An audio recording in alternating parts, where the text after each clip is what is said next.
Millist elu elavad Eesti kuumimad sotsiaalmeedia arvamusliidrid, kui nad parasjagu Threadsis ja Xis ei kirjuta? Eetris on podcast Lõimlased.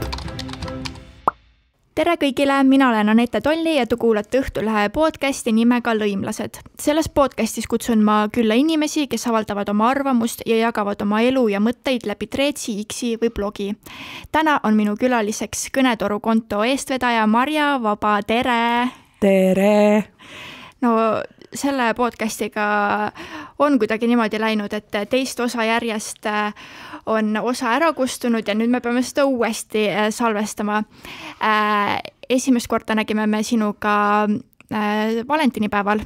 Täpselt 6 aega tagasi. Jah, täpselt. Ja võib-olla saatus tegigi niimoodi, et me näeks nüüd teist korda ka ja just emakeelepäeval, sest me hakkamegi tegelikult täna rääkima eesti keelest.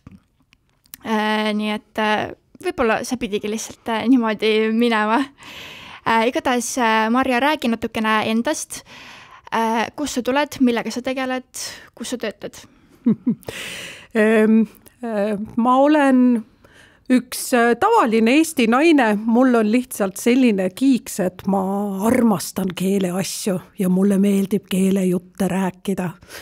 Ja sellepärast ma seda sotsiaalmeedias teengi. Keelejutte olen rääkinud lapsest saadik, olen ülikoolis õppinud keeleteadust muidugi, kus siis muidu, aga töötan ma tegelikult hoopis IT-projekti juhina ühes energialahendusi pakkuvas ettevõttes.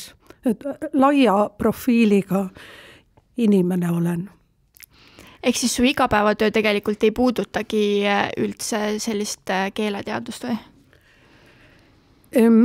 Oleneb, kuidas sa igapäevatööd defineerid. Ma teen iga päev keelega tööd ja ma kirjutan iga päev keelejutte. Aga see ei ole mu põhitöö või mu ainus töö. Et see on rohkem selline sisemine sund inimestega keeleasju arutada. No kuidas see keele huvi siis sinus tärkas? Mõtlen, et noore inimesena mina näiteks ei tulnud selle peale, et minna õppima eesti keelt näiteks, sest see tundus kuidagi siuke igav, sest esimeses klassis peale on kogu aeg need eesti keele tunnid, eks ole, 12 aastat sa õpid seda kuiva eesti keelt ja grammatikat ja siis kuidas sul tuli mõte, et sa lähed ülikooli ka veel seda õppima? No tegelikult see kõik hakkas palju varem, et minu esimesed keelejutud said räägitud siis, kui ma alles lasteaias käisin. Mul on olnud nimelt õnn üles kasvada sellises peres, kus ema on keeletoimetaja ja tõlkija ja isa on keeleteadlane. Ja siis tema rääkis mulle vahest siis, kui ma olin 4 või 5 aastane ja ma olime parasjagu teel Aiamaale igasugu olulisi toimetusi tegema, siis ta rääkis mulle, kust kohast on pärit sõna apelsin. Ja see oli lihtsalt nii huvitav lugu, et ma arvan, et sealt saadik ma teadsingi, et ma tahan keeleasjadega tegeleda. See on tõsi, et keeletunnid koolis, eriti eesti keele tunnid koolis kipuvad olema sellised mõnes mõttes nagu kuiv trenn ja käänamised, pööramised ja kuidas komasid panna. Ja tegelikult sellest on hästi kahju, et kogu see keele võlu ja võimsus ja see, kuidas me tegelikult keelt iga päev tööriistana kasutame, et see ei tule koolis enamasti üldse jutuks. Ja tegelikult on keeleteadlased hakanud sellest üha kõvema häälega rääkima ka, et võib-olla oleks aeg seda muuta. Kas või sellepärast, et me kõik oskaksime näiteks valeinfot paremini ära tunda kui praegu, et meid on õpetatud vaatma, siin on kokku-lahku kirjutamisviga, see inimene vist ei ole eriti haritud või siis ta ei suhtu oma teksti tõsiselt. Aga selle käigus kipub jääma tähelepanuta, kui ta näiteks faktidega ikka, täiega puusse paneb. Et keel on palju laiem kui õigekiri või etteütlused või see, et me jaotame keeleasjad õigeks ja valeks? Ma mõtlen, et sina oleks küll väga lahe eesti keele õpetaja, kas sa pole mõelnud hakata seda ametit pidama?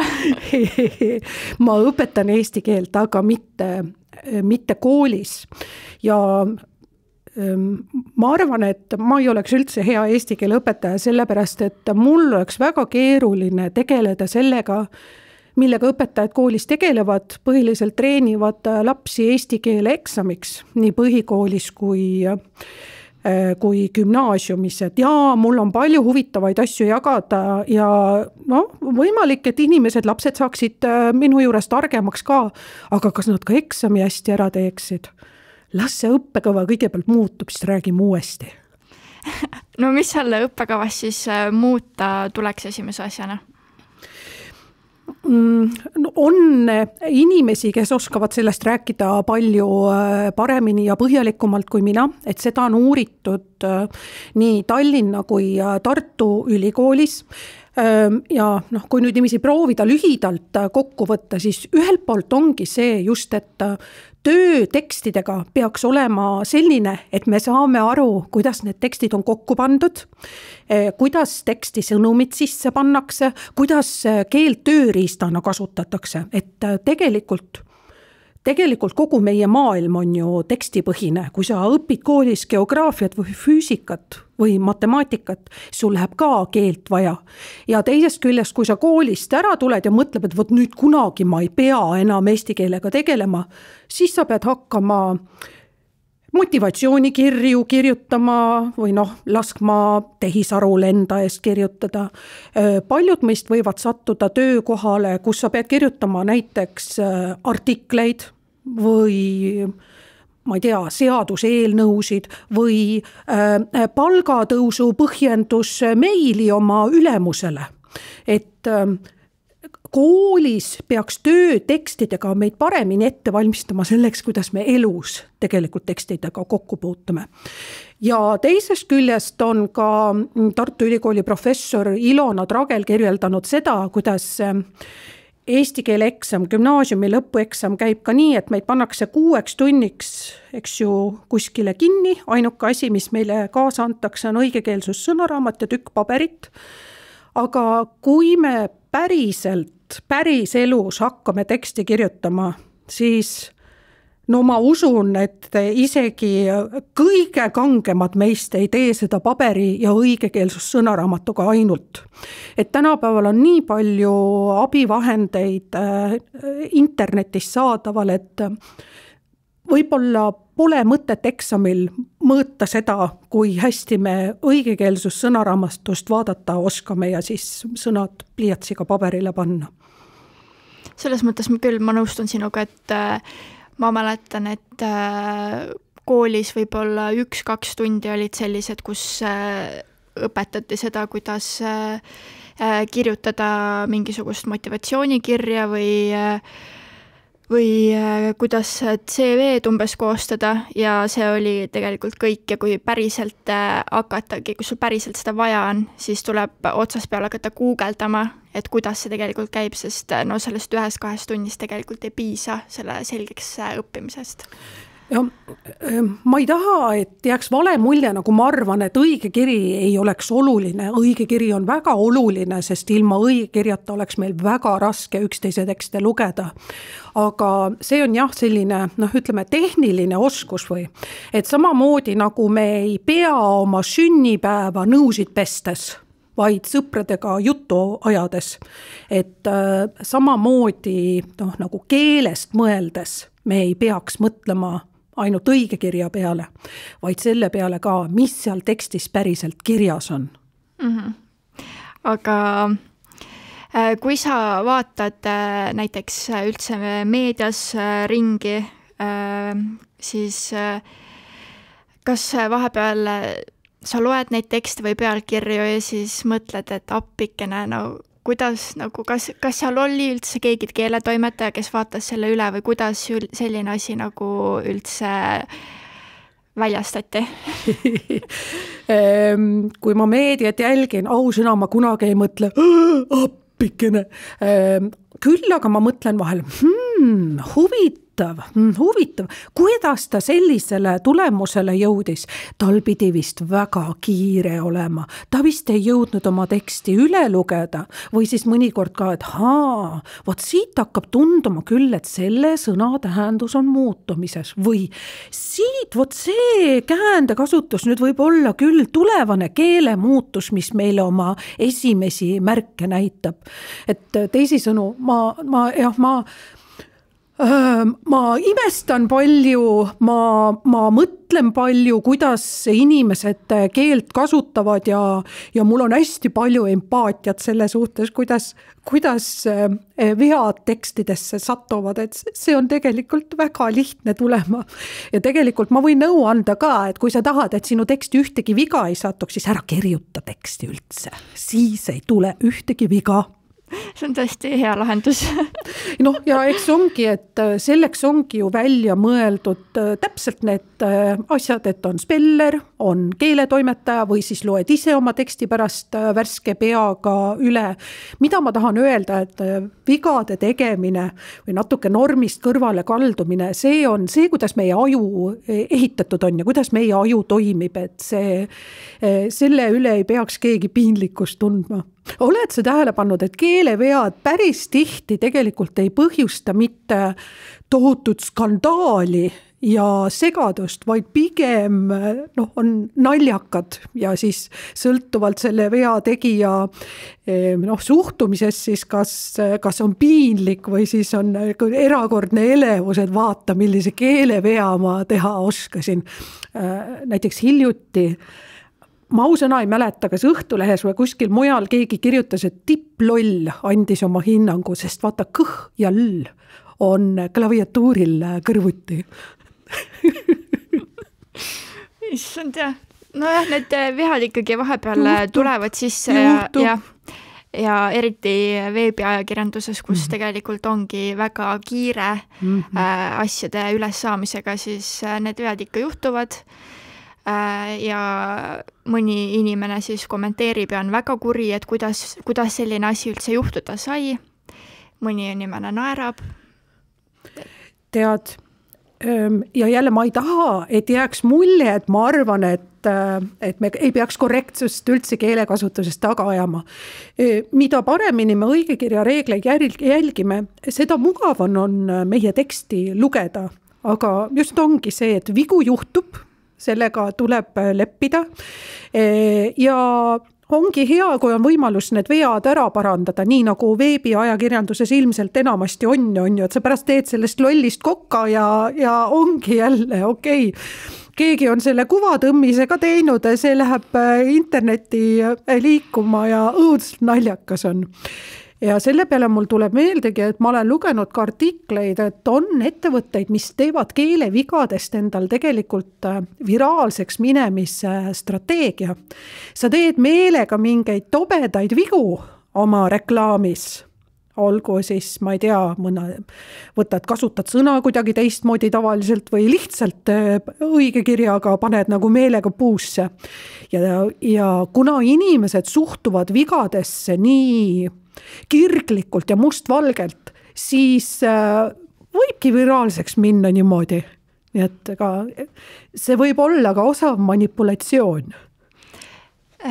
Keelevigadest rääkides mul tuli kohe meelde, et mingi aeg tagasi tekkis draama sellise sõna üle nagu liiderlik, mis tegelikult on täitsa huvitav, et sõna, mis on meil kasutuses, inimesed kasutavad seda, aga tegelikult nad kasutavad seda valesti ja siis sellest tuli kuidagi mingi väga suur draama ja selle üle arutati.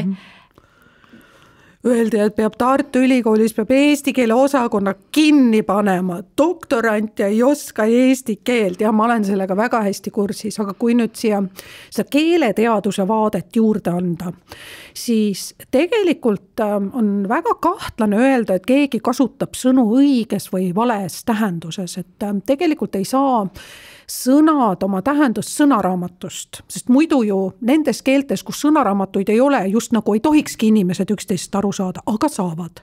Tähendused tekivad meie peades ja need on tegelikult kokkulepped keele kogukonna vahel. Ja see, et üks sõna niimoodi tähendust muudab, ei ole üldse ebatavaline. Et näiteks veel 100 aastat tagasi tähendas sõna küpsis praadi, ahjus küpsetatud liha. Wow. Ja pardel pakuti ühes esimestest tõssidest välja pantri tähenduses. Aga nad ei läinud niimoodi käibele või vajusid ära ja nad on saanud uue tähenduse. Täitsa nagu nüüd me ei kujutaks neid teises tähenduses ettegi. Ja vaat selle liiderlikuga ongi selline huvitav lugu, et see liiderliku, ütleme siis see vana juurdunud tähendus, et lõdva püksikummiga inimene, et see tähendus on ilmselt ühiskonnas ka oma aktuaalsust kaotanud, et see, kes armastab seda Viimse reliikvia filmi, et see teab, eks ju, mida see tähendab. Aga tavaelus meil paljud inimesed ei olegi abielus. Meil on kärgpered, partneri vahetus on tavapärane. No mida sa siin enam liiderlikust räägid kellestki, kes käib väljaspool abielu hooramas, eks ju. See tähendus on minetanud oma teravuse ja on täitsa loogiline, et nüüd inglise keeles tulnud uus sõna, liider, juhi omadustega inimene, et see liiderlik on ju tegelikult täitsa reeglipärane tuletus ja on tegelikult, kui mõtlema hakkad, täitsa arusaadav, miks ta kipub nüüd uues tähenduses kasutusele minema. Mis sa siis selle asemel ütleksid? Vot, ei teagi praegu, eks ju nii. Nii et ühesõnaga see ei näita ei noorte hukkaminekut, ei hariduse allakäiku, see on lihtsalt üks niisugune väga tavapärane viis, kuidas sõna oma nägu muudab keelekasutuses. Seda juhtub tihemini, kui me arvata oskame, et lihtsalt suurem osa nendest sõnadest ei sattu sedasi rambivalgusesse. Aeg-ajalt tuleb üles ka teema, et eesti keel hakkab välja surema, seda väga hullult kardetakse. Kas sinu arust on ka asi siis nii hull, et see surebki välja mingi aeg? Me ei saa muidugi välistada, et ta ei sure välja, aga need võimalikud väljasuremise põhjused, kui nüüd keeleteadust vaadata, on hoopis teistsugused, kui võib-olla tavaliselt arvatakse. Et kui tavaliselt inimestele tundubki, et just et see et sõnade tähenduse muutumine või see, et inimesed ei oska komasid panna või et nad räägivad kuidagi teise tooniga, lause lõpus kipub intonatsioon üles minema, et sellised asjad tunduvad keelele ohtlikud ja loomulikult ka inglise keele mõju, et see, et noored kasutavad mingeid sõnu, millest vanemad inimesed aru ei saa, et see justkui viitaks keelevahetusele. Aga vot keeleteadust sellist asja ei kinnita, et kui me nüüd näiteks sõidame, ütleme 100 aastat tagasi ajas, siis kardeti vene ja soome keele mõju eesti keelele. Ja kui me sõidame sealt veel mõnisada aastat tagasi, siis me avastame, et saksa keele mõjul on eesti keele struktuur täiesti tundmatuseni muutunud. See, kuidas me oma lauseid üles ehitame, on tegelikult saksa keele pärane. Aga keel võtab selle vastu, keele kogukond harjub sellega ära ja see ei tundu enam võõrapärane. Ja uuringud näitavad sedagi, et iga inimese meelest kõige parem ja puhtam ja ilusam keel on see, mida ta on oma nooruspõlves kuulnud. Et kui sa niimoodi mõtleb, siis loksub kõik paika, eks ju.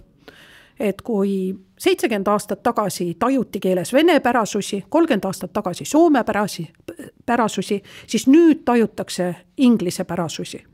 Nüüd kas keel välja surema hakkab, see ei ole nüüd niisugune protsess, et täna on elus, homme on surd, see ei ole mingi mõrvamüsteerium siin. Aga selleks, et eesti keel või üldse iga keel jääks ellu, on tal vaja esiteks kõnelejaid, et kõnelejad usuksid, et see on niisugune hea keel, et meil tasub seda rääkida ja seda oma lastelegi õpetada. Nii, sellega on meil praegu hästi. Teiseks on vaja, et keelt saab kasutada kõigis valdkondades, alates teatrist ja lõpetades kosmosega ja tehisaruga, kõigest, mis maailmas on, peab saama selles keeles rääkida. Ja vot siin on küll tegelikult mõned punased lipud püsti. Hiljutine uuring näitas, et eestikeelseid teadlasi kipub vähemaks jääma Eesti ülikoolis. Me teame seda, et doktorante on palju vähem kui 10 aastat tagasi. Vot need on tõesti ohukohad, sellepärast, et kui me ei saa enam uusimatest teadussaavutustest rääkida eesti keeles, siis varsti ei saa me nendest rääkida ülikoolis tudengitele.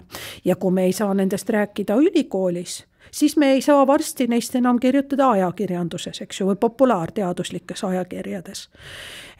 Ja siis ei saa ka õpetajad nendest koolis rääkida koolides. Et see on selline hiiliv protsess, mis võib, aga ei pruugi olla alanud.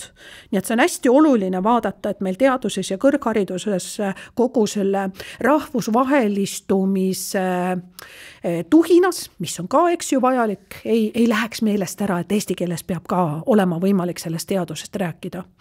Ja teine asi, mis on praegu hästi oluline, millest on viimasel ajal väga palju juttu olnud, on see, et meil on vaja, et arvutid räägiksid eesti keeles. On need tehisaru rakendused, mis aitavad meil, ma ei tea, artikliteks või koolitöödeks ideid otsida. On see kõnetuvastus, kas Siiri näiteks peaks rääkima eesti keeles, no muidugi peaks, on just, muidu räägid temaga inglise keeles. Et vot see on teine asi, kus me võime sellele valele poole joont jääda, et nii nagu me ei kujuta ette, et eesti keeles ei ilmuks ühtegi raamatut, eks ju. Et kui me oleksime jäänud seal valele poole joont, siis ilmselt eesti kirjakeelt ei oleks sellisel viisil olemas. Ja võib-olla üldse eesti keelt ei oleks enam sellisel viisil olemas. Ja nüüd on oluline vaadata, et me seal keeletehnoloogia võidujooksis jääksime õigele poole piiri. Kas suurim oht ongi siis tegelikult see, et kasutatakse, inglise keel tuleb nii tugevalt sisse ja tegelikult tänapäeva noored räägivadki estonglishit ja kasutavadki väga palju slänge ja mõni noor ütlebki, et ta oskabki inglise keelt paremini kui oma emakeelt. Ja see on ohtlik, kui noortele tundub, et eesti keel on nii raske, nii väike, nii raske keel, siis võibki tekkida mõte, mis ma sellest õpin. Ma parem kirjutan inglise keeles, ma lähen parem kuskile välismaale õppima ingliskeelsele õppekavale ja see on probleem. See, et noored estonglishit lasvad ja neil on skibidid ja aurapunktid ja mimmumatta ja girlmath ja kõik selline, see on nende omavaheline kood, ma ei hakka praegu üldse siin süvenema sellesse, kuidas mina rääkisin, kui ma gümnaasiumis käisin. Aga nii nagu paljudel läheb üle soov juukseid lillaks värvida ja ma ei tea, ninarõngad panna ja naba paljastada, et samamoodi kui inimesed saavad vanemaks, siis enamasti läheb üle ka soov kindlasti keeleliselt niimoodi eristuda. See on noorte eneseväljendus. See ei mõju küll keelele kuidagi halvasti, et nad vahepeal inglise keeles ka nalja teevad. No vaata, kui rikas on noorte eesti keel, kui me vaatame näiteks meie räppiskeenet, kui palju meil on noori räppaleid, kus nad viitsivad eesti keeles otsida neid riime, otsida neid seoseid, otsida neid kavalaid keelenalju. Kui seda vaadata, siis mul on küll eesti keele tuleviku pärast üsna kindel tunne. Ja, sest tegelikult räpp on ju väga tiheda tekstiga ja mis ka riimub nagu, need ongi nagu luuletused ja nendes on tegelikult ka sõnum et see on tegelikult jah, väga, väga suur asi. Ja just sellepärast ma räppi näiteks toongi, et loomulikult teevad Eesti noored ka palju muud huvitavat ja väga head muusikat ja no kuidas siis, kellele ei meeldiks Florian Vaal, eks ju, aga räpp just nimelt on see hästi tekstitihe ja tekstikeskne muusikastiil.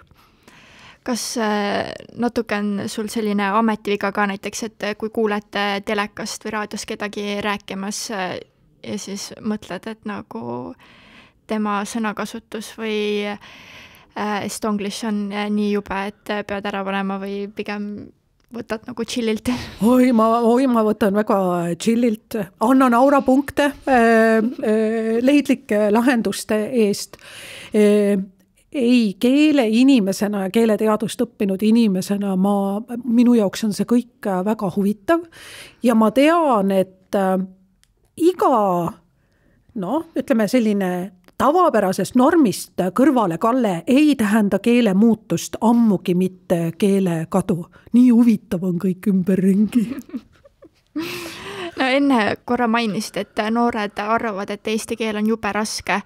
Kas see on siis raske, sest Eestis on ju inimesi, kes elavadki siin eluaeg ja ei suudagi seda keelt selgeks õppida ja räägitakse jah, et need riigieksamid on jube rasked, keeleeksamid on väga rasked. On siis tõesti meie keel nii keeruline? No jälle, kui me vaatame kõigepealt teeme võrdleva uuringu väikse, et jah, on tõsi, et Eestis on inimesi, kes on elanud siin mitukümmend aastat ja ütlevad, no ei saa, minu pähe ei mahu. Aga kui me vaatame näiteks Soomet, siis Soomes inimesed saavad kuidagi kiiremini või kergemini selle eesti keele selgeks. Et kui me nüüd hakkame võrdlema, et kas eesti keel on kuidagi kergem kui, soome keel on kergem kui eesti keel, siis pigem mitte, eks ju, et ilmselt nad on üsna ühekeerulised. Nii et seal ikkagi äkki ongi taga rohkem uskumused ja hoiakud ja ka see, et tegelikult saab ilma eesti keeleta läbi, kogu aeg on ju saanud ilma eesti keeleta läbi. Kogu aeg on ju olnud venekeelne kool, venekeelne info, saad vene keeles kõik kätte, mis vaja passi taotleda, aga palun räägitakse vene keeles, on vaja toimetuleku toetust taotleda samamoodi. Palun väga, et kui sul on võimalik mitte rääkida eesti keeles, siis kui sul ei ole seda sisemist motivatsiooni, muidugi sa ei õpi seda. Aga nüüd, mis puudutab seda, et kas nüüd eesti keel on emakeelena kõnelejale raske, siis keeleteaduse seisukohast vaadates, ega ikka ei ole küll. Et kui sa oled kuulnud mõnda 3 aastast eesti keeles rääkimas, laused on lihtsamad võib-olla kui suurematel, aga täiesti grammatilised, nagu pole tavaliselt valed ju. Võib-olla ütleb lammase, aga mis siis? Varsti enam ei ütle, varsti ütleb lamba. Ja kui laps kooli läheb, siis üldiselt on tal kogu see meie käändesüsteem selge, kõik need 14 tükki. Ta teab väga hästi, suudab päris keerulisi lauseid juba moodustada. Seda on uuritud ka ja praegu ka Tartu Ülikoolis uuritakse, et kuidas siis nüüd äkki tekib siis koolis see arusaam, et ikkagi eesti keel on nii raske ja ma ei oska seda ja ma ei saa seda kunagi selgeks. Ja arvatakse, et see võib tulla sellest, et koolis öeldakse sulle, et siin on kirjakeel ja nüüd sa pead selle kirjakeele selgeks saama ja kõik see, mis on väljaspool kirjakeelt, ei ole üldse hea. Või et ta vähemalt ei ole nii sama hea kui kirjakeel. Kuigi selleks jällegi, et eesti keel ellu jääks, on meil kõiki neid keelevariante tarvis, absoluutselt kõike. Seda, kuidas vanaema rääkis sinuga hommikul, kui ta sulle pannkooke tegi. Ja isegi seda, kuidas joodikud poe taga jõrisevad, ka sellel eesti keelel on oma väärtus. Ehk siis kui inimesed ütlevad, et nad ei oska eesti keelt või see on raske, siis tavaliselt nad mõtlevad seda kirjakeelt, mis äkki neile kuidagi koolis veskikivina peale vajub. Ja siit tulebki jälle see sama, et see müüt, et eesti keel on raske, siis see, et miks ma seda üldse siis õppima pean, sellepärast, et sinna juurde käib ka see müüt, et inglise keel on palju kergem ja seda on palju kergem selgeks saada. mis on jälle omaette uskumus, eks ju, mida saab keeleuuringutega ümber lükata. Nii et uskumus on üks tohutult võimas jõud, mis võib meid kiskuda, ütleme siis niiviisi, et keele ellujäämise suunas või siis keele mitte ellujäämise suunas. Ma mõtlengi, et rääkimine on üks asi, aga see kirjakeel on teine. Kui koolil õpetad, siis ma tean omas käest, et mul ei olegi enam näiteks harjumust võtta pliiats kätte ja kirjutada ja siis vahepeal, kui tekib selline olukord ja ma peangi pliiatsiga midagi kirjutama, see tundub nii harjumatu esiteks, mõtlengi, millal ma üldse viimati pliiatsid käes hoidsin, sest enamus kirjutamist toimub ikkagi telefonis ja telefonis on ju kõik mingid autokorrektid ja see on kuidagi lihtsam telefonis seda teha, et kirjakeel tundub selline, et on keerulisem tõesti. Ma kõigepealt juhin su tähelepanu, et ega meie ka siin praegu räägime tegelikult kirjakeelt. Et me ei räägi slängi, me ei räägi murret, me ei räägi noortekeelt, me ei räägi miskit erialakeelt, me räägime ka kirjakeelt. Pole nagu hullu, mõlemad saame hakkama, on ju, tublid oleme. Aga see on tõsi, et iga keel, kui viipekeeled välja arvata, on olemuselt suuline. Ta ongi, eks ju, kunagi sündinud suulisena ja me kõigepealt õpime ta suulisena ära. Ja kirjutamine on selline lisakiht, mis tuleb sinna suulise peale õppida. Ja seal ongi see õige kiri, kuidas sa sõnad kirja paned, kuidas sa suurtähed paned ja kokku ja lahku kirjutad ja kommad paned ja nii edasi. Aga võib-olla kirjutatud keel tundubki ka keerulisem sellepärast, et tegelikult sa ikkagi kirjutadki natukene teistmoodi, sa peaksid oma laused üles ehitama kui suuliselt rääkides. Ja kui see raske tundub, siis võib-olla just nimelt sellepärast, et võib-olla mõni inimene ka just nimelt ei kirjutagi igapäevaselt, ei harjuta seda kirjutamist. Ma arvan, et kui sa võtaksid, näiteks täna otsustaksid, et sa iga päev 10 minutit kirjutad pliiatsiga paberile, minu elu kõige suurem mõnu, siis varsti see ei tunduks sulle enam imelik. Harjumuse jõud on väga suur. Ja teisest küljest see, et sul on abiks speller, ega sellest pole ka midagi hullu. Kas inimene muutus kuidagi halvemaks sellepärast, et nüüd on nõudepesumasinad paljudes kodudes olemas ja mõni noor võib-olla ei pesegi, ei olegi kunagi käsitsi nõusid pesnud. Mis siis? Keele kasutamine on tegelikult palju rikkalikum ja nagu ma enne ka ütlesin, tegelikult sa peaksid mõtlema nende sõnumite peale, kuidas sa neid väljendada saad. Ja kui sa nüüd küsid mult, et kuidas siis nüüd seda harjutada, et kuidas sinu keelekasutus võiks olla hästi rikas, siis ega siin muud rohtu polegi, kui tuleb lugeda. Iga päev tuleb lugeda erinevaid tekste, et ajakirjandust tuleb lugeda, aga raamatuid peaks ka lugema ja populaarteaduslikke ajakirju ja räpitekste. Luuletusi võiks vahel lugeda näiteks, kui palju head luulet kirjutatakse eesti keeles.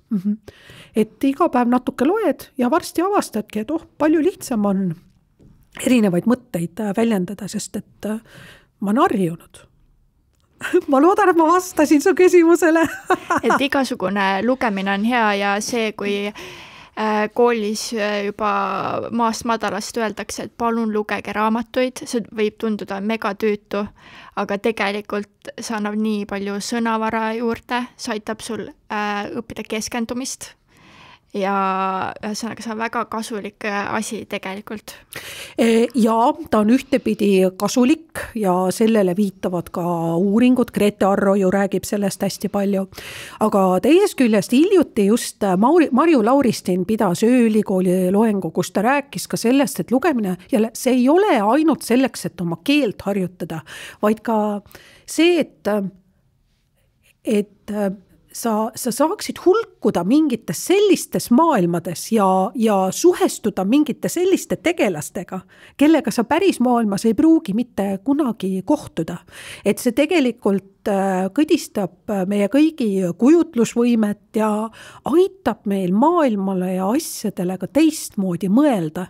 Ja õppeks selleks ju keel meil ongi, et üksteisele hästi öelda ja halvasti öelda ja armastust avaldada ja tülli minna ja kokkuleppeid teha ja raha laenata ja kõike. Seda me saame teha puhtalt keelega, kui me seda hästi kasutada oskame. Ja praegu on ju ka raamatuaasta, nii et see teema on eriti aktuaalne. Praegu on raamatuaasta ja ma usun, et sealsetest üritustest leiab küll igaüks endale oma. Muide, üks hea asi, mida igaüks teha saab, on minna Tammsaare parki siin Tallinna kesklinnas ja vaadata Joonas Sildre joonistatud Eesti raamatu lugu. Väga tore viis, kuidas raamatuaastast osa saada. Palju sa muidu ise loed raamatuid, oled sa suur raamatulugeja? Jaa, olen küll. Ma ikkagi loen 1000 lehekülgi aastas, kus siis muidu ilukirjandust ja eestikeelset ja inglisekeelset ja teaduskirjandust ja populaarteaduslikku kirjandust ja luulet ja lasteraamatuid ja kõike.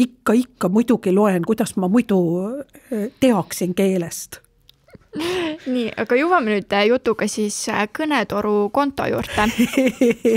Sina oled selle eestvedaja. Räägi natuke, mis asi see Kõnetoru on? On see organisatsioon, ettevõte, mis te teete? Kõnetoru on tõesti, nagu sa ütlesid, minu eestvedamisel loodud eesti keelest rääkimise koht. Ja eelkõige, mina vean seda, mina kirjutan keelejuttusid ja mul on ümberringi inimeste võrgustik, kes mind toetavad, aitavad ja nõu annavad. Selleks, et tõepoolest kõik need keelejutud päriselt põhineksid teadusel ja keeleinimesed ei tahaks neile vastu vaielda, ütleme nii. Ja suur osa minu tööst on sotsiaalmeedias. Mul on konto Instagramis ja Threadsis ja Facebookis ja LinkedInis ja sinna kirjutan ma aasta jooksul ikka 100 keelejutte. Ja kui sa küsid, et miks ma seda teen, siis tõepoolest mul on see siiras soov võib-olla keelest teistmoodi rääkinud, kui me oleme harjunud mõtlema, kuidas meile eesti keele tundides on räägitud, et ma tahaks, et iga inimene saaks mõne ahaa-elamuse ja leiaks oma keelerõõmu üles ja et ta oleks keeleliselt enesekindlam. Teil on Threadsi konto seal kirjelduses, et Kõnetoru on üks täägitumaid Threadsi kontosid. Kas siis päriselt teid täägitakse, teilt küsitakse igasugust keelenõu küsimusi? On see siis, on nüüd nii palju? Jaa, täägitakse küll. Vahepeal oli küll Threadsis selline tobe bugi, et ma ei näinud, kui mind täägiti. Väga suur jama oli, inimesed jäid vastustest ilma. Tundub, et nüüd on see bugi ära parandatud. Aga tõesti, küsitakse küsimusi, küsitakse, kuidas on õige, küsitakse näiteks sõnade või väljendite päritolu kohta, aga kõige rohkem meeldib mulle see, kui mind kutsutakse kohale mõnda erakordselt head keelenalja vaatama, et siis ma lähen mõnuga kohale ja aitan naerda keelenalja üle. Et inimestel jätkub seda keelerõõmu ja Threads on sellepärast ilmselt minu lemmik somekanal, et seal on tekkinud selline kogukond, kus inimesed tõesti räägivad omavahel, on tekkinud mingid sellised teemavedurid ja saab igasuguseid uusi ja huvitavaid asju teada. Keele kohta ja muidu ka. No Kõnetorul on kohe täis 3000 jälgijat. Kas sa oleks osanud üldse sellist edu nagu oodata, sest neid inimesi on ikkagi väga palju ja see konto on päriselt nagu populaarne? Ausalt tahad teada või? See on ainult algus. Mõtle, kui palju on inimesi, kes tegelikult potentsiaalselt eesti keelest võiksid olla huvitatud, et mul on ikka plaanis veel palju suuremaks kasvada. Tagasihoidlikkusega ei hiilga. No, tõesti, sa Treetsi postitad erinevaid keelejutte, tänasega vaatasin, et on 217 keele juttu, kus sa siis selgitadki, kust mõni sõna pärineb, siis räägid mingitest keeles toimunud muutustest, õigekirjast. Mille järgi sa valid neid teemasid, neid keelejutte, mida sa siis postitad sinna? See inspiratsioon tuleb ikkagi enamasti elust enesest, et päris tihti postitan praegu aktuaalsel teemal, näiteks mõnda aega tagasi sai espresso macchiatost kirjutada. Ja muidugi loeb ka see, mida ma loen, et ma loen tõesti eesti keele kohta päris palju, eesti keeles ilmub uskumatult palju eesti keele kohta ja lisaks on meil sellised suurepärased allikad nagu Eesti etümoloogia sõnaraamat ja sõnaveeb, kus saab palju huvitavat infot. Kõik kohad räägivad minuga keelest ja mina siis omakorda saan need ideed sealt kinni napsata ja oma jälgijateni tuua. Kas sul on meeles mõni selline keelejutt, mis on kuidagi eriliselt palju kommentaare saanud või mis on nagu mingi teema algatanud? Kõige rohkem kommentaare saanud Treetsi keelejutt oli selline, et me tegime jälgijatega 24 tunni jooksul umbes 75 keelejuttu. Jälgija ütles oma lemmiksõna või oma küsimuse ja mina kirjutasin, mis sellest meelde tuli. Oi, see oli vägev aktsioon, võib-olla me kunagi võtame selle veel ette, et see tekitaski sellise sünergia ja arutelu just, et mõne koha pealt.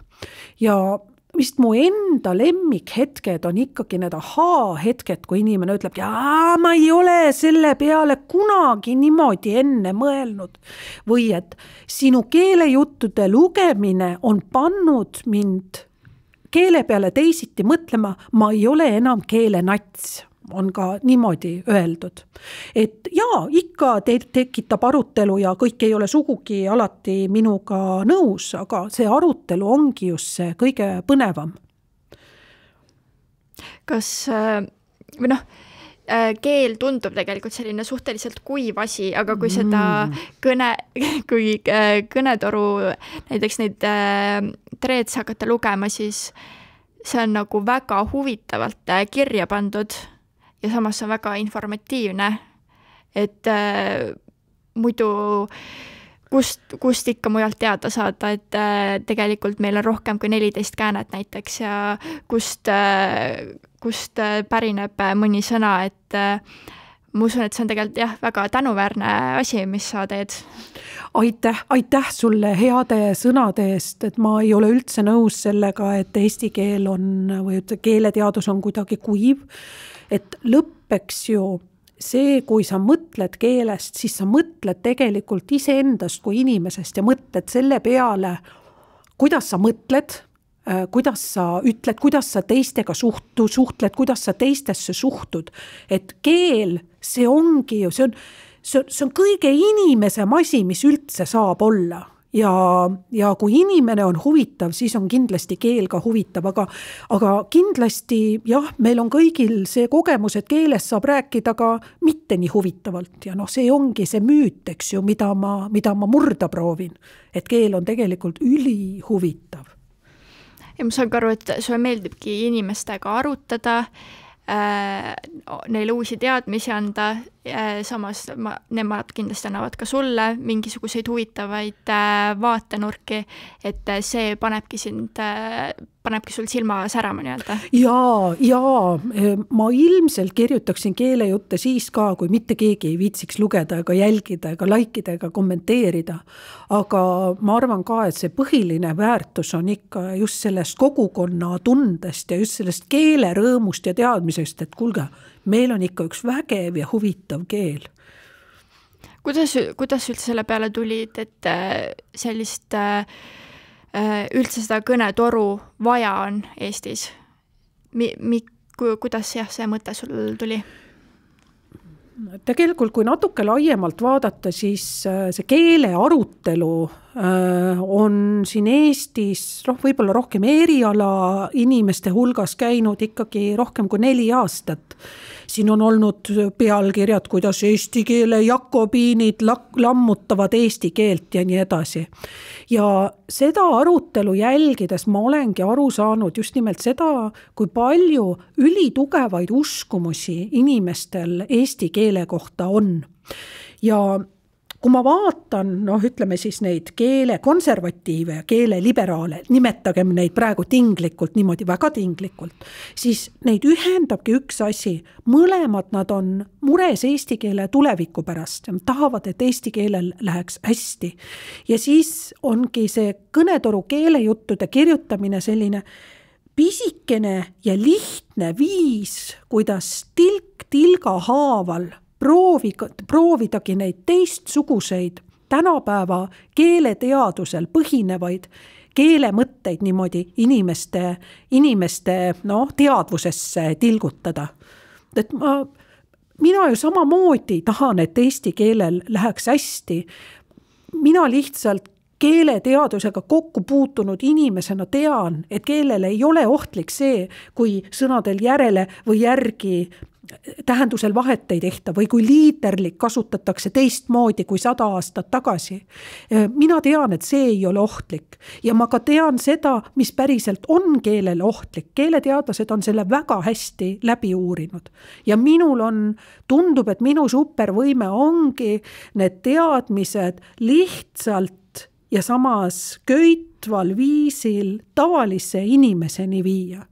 Ja ma lihtsalt teengi siin seda, mis mulle meeldib, mida ma armastan ja mida tuleb välja, ma väga hästi teha oskan. Ei tagasihoidlikkusega, meie siin ei hiilga. Just, aga kas sa käid ju ka tegelikult koolitamas inimesi, täiskasvanud inimesi keele teemadel? Jaa. Kes need inimesed on, kes neid koolitusi sul tellivad? 2 sorti koolitusi kipun tegema. Ühed ongi see suured ettevõtted, kes mõnikord tulevadki minu juurde ka selle jutuga, et nad tahaksid oma õigekirjaoskusi värskendada, kuna keeles on kõik reeglid muutunud. Siis me tavaliselt arutelu käigus jõuamegi sinna, et tegelikult võib-olla ei olegi mõtet ainult õigekirja peale pidama jääma, et vaatamegi seda, kuidas keelt paremini kasutada, näiteks klientidega suheldes või oma töötajatega suheldes või midagi sellist. Ja siis tavaliselt tulebki välja selline töötuba, kus teemad võivadki minna sellest, miks koma ikkagi nii raske on, kuni selleni, et miks siis ikkagi Pipi Pikksukas enam neegri kuningas ei või öelda. Ja saabki tavaliselt väga nutikate inimestega koos keeleteemade üle veel rohkem arutleda, minu lemmiktöö. Aga teistpidi teen ma koolitusi ka Tallinna Rahvaülikoolis, kuhu kogunebki palju erinevam rahvas ja seal õpetan ka nii tekstikirjutamist, kui teeme õigekirja töötuba, kui räägime kantseliidist, kuidas seda ära tunda, kuidas seda vältida ja miks see kantseliit halb on. Ja võin vihjeks öelda, et ei, asi pole selles, et see rikub või lõhub eesti keelt, asi on hoopis milleski muus. Kas keel on siis väga palju muutunud võrreldes näiteks selle ajaga, kui sa veel koolis käisid ja siis nüüdne aeg? Paljud sõnad on ju tegelikult ära nii-öelda canceldatud, et neid ei tohiks eesti keeles öelda ja ma ei tea, oskad veel mingeid näiteid tuua, mis muutunud on? Tead, sõnavaraga on see lugu, et sõnavara ongi keele kõige muutuvam kiht, et me ju teame, eks ju, et keel tegelikult koosneb erinevatest osadest ja grammatika, kuidas me lauseid kokku paneme, kuidas me tekste kokku paneme, aga sõnavara on see kõige nähtavam ja kõige kiiremini muutuvam osa. Ja tegelikult see sõnavara kaudu saabki vaadata, et kuidas ühiskond muutub, millest ühiskond räägib ja mis ühiskonnale parasjagu tähtis on. Et ma olen isegi kirjutanud eesti keele ajaloo läbi 10 000 aasta. Sõnavara kaudu saab väga hästi vaadata, mismoodi ja kuidas, mis tähtis on olnud parasjagu. Nii et sõnavara muutub, aga see on ka oodatav ja mida kiiremini maailm meie ümber muutub, mida rohkem, mida kiiremini tulevad uued kriisid peale, mida ärevamaks olukord muutub, mida kiiremini teadus areneb, seda kiiremini tulevadki uued sõnad peale, sest eesti keel elava ja elujõulise keelena kõiki neid asju, mis maailmas toimub, oskab ja suudab nimetada. Sellepärast tulebki sõnu kogu aeg juurde, eks ju. Aga tegelikult keeleteadlased ütlevad, et ega viimase 150 aasta jooksul ei ole tegelikult eesti keel eriti palju muutunud. Et kui näiteks kui keegi tahab kuulata sellist umbes 100 aasta vanust eesti keelt, siis ma soovitan Eesti Rahvusringhäälingu arhiivist üles otsida sellise saate nagu Kirjutamata memuaarid. Ja seal räägivad vabadussõjas osalenud mehed oma mälestusi. Ja seal on kuulda, kuidas, eks ju, selle saate lindistamise ajaks sellised vanad mehed, kuidas nad räägivad oma nooruspõlvest, kuidas nad räägivad just ka hoopis teistmoodi, aga samas sa saad kõigest väga hästi aru. Nii et sealt tulebki ühtepidi välja see, kuidas keel muutub, aga teistpidi see, kuidas paljud asjad jäävad samaks.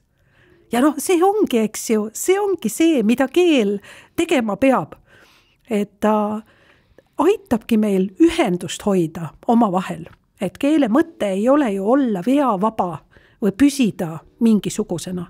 Keele mõte on aidata meil üheskoos mingeid asju arutada, nii vanemate kui nooremate inimestega. Ma pean ikka sellega sult ära küsima, et kuidas sa suhtud sellesse, et meil tehisaru aitab nüüd kirjandeid kirjutada, aitab tekste toimetada, aitab infot otsida, kas see on pigem, kas tehisaru on meie sõber või pigem vaenlane? See küsimus tegelikult ei ole, eks ju, keeleteaduse või keelekorralduse küsimus, et ma arvan, et nüüdseks on üsna selge, et need suured keelemudelid, juturobotid on tulnud, et jääda. Nad ei kao enam kuskile ja me kõik peaksime tegelikult läbi mõtlema ja õppima, kuidas neid on mõistlik kasutada. Ja vaat siin tulebki jälle mängu see, et eks sa proovi lasta eesti keeles kirjutada tal kirjand näiteks Oskar Lutsu Kevadest, suht jura tuleb sealt välja praegu veel. Mõnes mõttes see on hea, et ei saa ikka päris igat asja lasta ära kirjutada tal, aga teistpidi see on ka halb, sellepärast et sellel juturobotil kui tööriistal on ka palju nagu väga tõsist ja töist rakendust, et praegu igal pool uuritakse, et kuidas seda kasutada saab.